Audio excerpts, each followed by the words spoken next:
I've heard people say that if Sean O'Malley beats Raulian Paiva, then they can truly believe that he is going to be a contender for a championship in the bantamweight division. I don't necessarily understand how that logic correlates, how Paiva is a gatekeeper to becoming a champion in the bantamweight division when the man has had, what, one bantamweight fight? This dude's a flyweight who moved up to bantamweight. So it's like, okay, I get you. And when you look at who Paiva has fought in his last five, the big win over Kyler Phillips was a very gritty, gutsy, come back from, adversity win, very similar to our man Clay Guida. But aside from that, man, a win over Zalgis Zumagulov, big, tough guy, you know what I mean? A win over Mark De La Rosa, a loss against Rogerio Bontorin, and a loss against Kai Kara France. So what exactly makes this dude the gatekeeper to the championship? I don't really know. I do think this is the biggest on paper test of Sean O'Malley's career thus far, kind of. So, what do you think about this matchup, my man? What do you think about Raulian Paiva? What does he bring to the table that can, thwart the hopes of Sean O'Malley? Because right now he's quote unquote the unranked champion. You know what I'm saying? He's 14-1, really in his mind. He's 15-0 probably. But either way, what do you think about this matchup? What do you think about Paiva?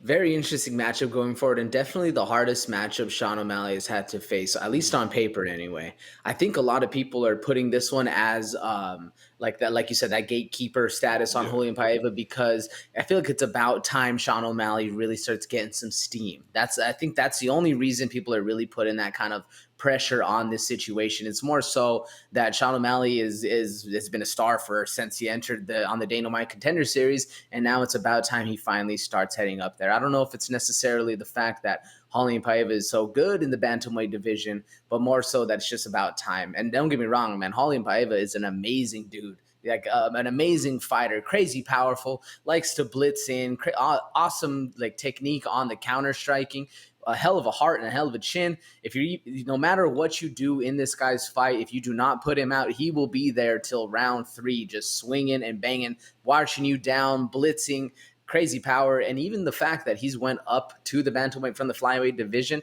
and the fact that he's able to carry that power still around, very interesting to see. I'm worried a little bit though for his defensive strategy. I was noticing a lot in the Kyler Phillips when he was getting tagged, that those lead hands were low. He was blitzing and leaving himself open. If he does that in a striker like Sean O'Malley, who's not gonna just consistently try to get in the wrestling fight or bounce out, this dude's gonna put you to sleep. It's gonna be an interesting one.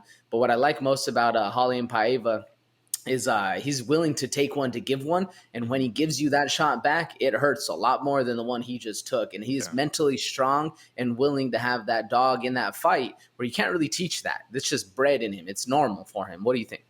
Well, I think that Paiva is an interesting fighter, and I think the biggest thing in his game that makes this matchup interesting is his underrated grappling, man. He has really good grappling, you know what I'm saying? Whether it's just clinching you up, taking your back, dragging you to the ground, trying to just work some submissions. Very patient in his jiu-jitsu, very patient in his grappling overall.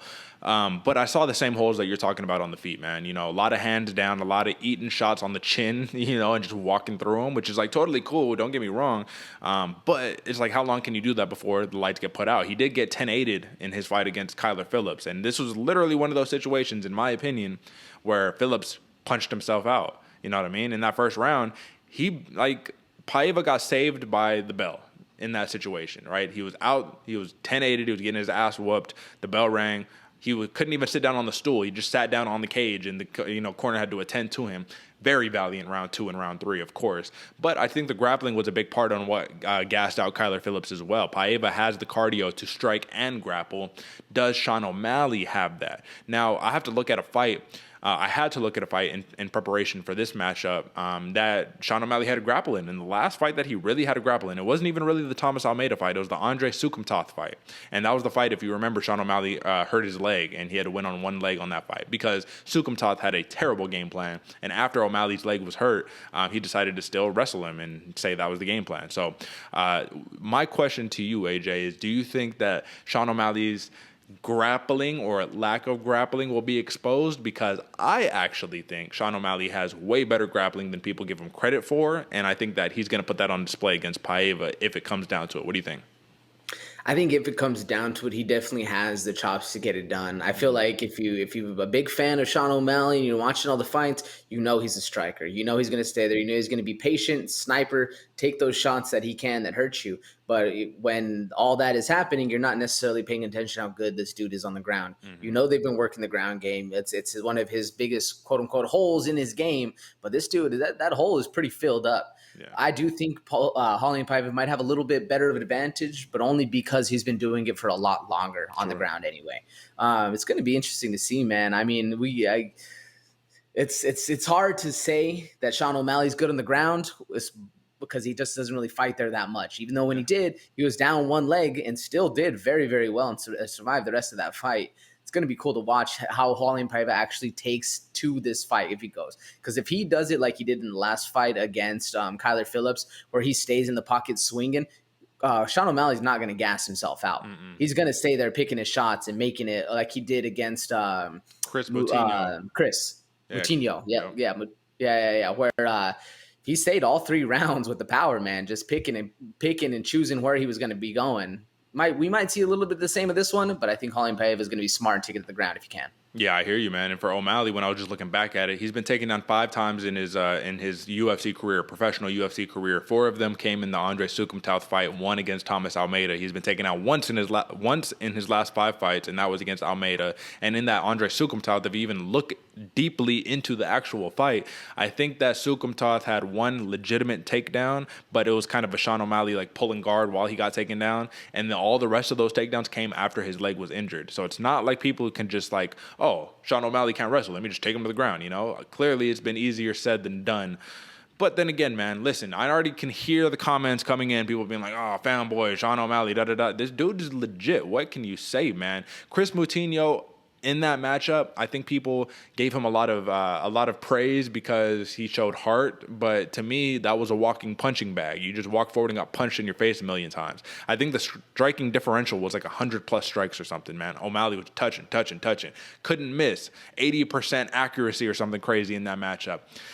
If Raulian Paiva walks forward with that same kind of game plan right there and has to close that distance that way, because everything when he does his big counters, everything is kind of wind up, big shot. What I do like is he'll double up on the same side, man. He'll throw right hand, left hand. You know, I like that. But I think Sean O'Malley as a striker is just too well-rounded, too advanced of a striker, and was going to be able to keep him at distance. Because O'Malley does his best work going off the front foot or the back foot. It doesn't matter. And he could just touch you up, front kick, big right hand. It doesn't matter. All right, AJ, that's enough on that right there. Last couple intangibles. O'Malley, as you can see here, is a -310 favorite. He is a sizable favorite in this matchup, which I think is interesting. I do actually think it's interesting just because Paiva, I thought he would be a little more respected for the grappling that he can bring, but maybe the odds makers know something that we don't right here. Lastly, this is Paiva's second fight at bantamweight. He's not necessarily a big bantamweight. You know what I'm saying? He's 5'8". Sean O'Malley is 5'11". So something to take into consideration. Who gets the job done? Why? Over and under is 2.5 rounds on this one, my man. So what do you think? Ooh, I'm taking the under on this one, Derek. And you already know I'm fanboying over here. I'm going with the Sugar Show KO round 1. I think he's gonna get it done. I just the style of striking he has, how slick he is on the feet. He's not gonna gas himself out. And if Kyler Phillips didn't gas himself out in Raulian Paiva's last fight, he would have had the win. Just like he had that 10-8 on the first round. The only question to really that plagues my mind is how good is Sean O'Malley on the ground, because Raulian Paiva is really, really good. But like I said, man, I'm going Sugar Show KO round 1. What about you, Derek? So I'm going to rock with the Sugar Show, Sean O'Malley in this one, but I'm going by decision. And hear me out on this one. So I'm going over 2.5 rounds. And the reason why is because O'Malley has shown a propensity in his last couple of fights to play with his food. You know, he'll knock you down and then he'll point at you and he'll be like, ha, motherfucker, I knocked you down, you know, instead of just jumping on you and trying to just get you out of there. So I think if he kind of does that, he's an entertainer. That's the name of the game for him. We already know this. And if he continues that methodology of fighting, I think that he's going to let Paiva or he's going to let him loose. You know, he's going to let him, I don't know the phrase, but off the hook. There we go. He's going to let Paiva off the hook, and Paiva is going to, you know, take advantage of that. O'Malley will probably regret it, and Paiva is going to be a tough man to get out of there, unless it's just a one-shot finish, which we've seen O'Malley do. Like, he's knocked out every single one of his opponents in his last wins. The last decision he went to where he won was against Andre Sukumtauth, so I'll just put that out there. So I'm going over, you're going under, but we're both going O'Malley on this one. Right on, my man. Let's move on to the next one.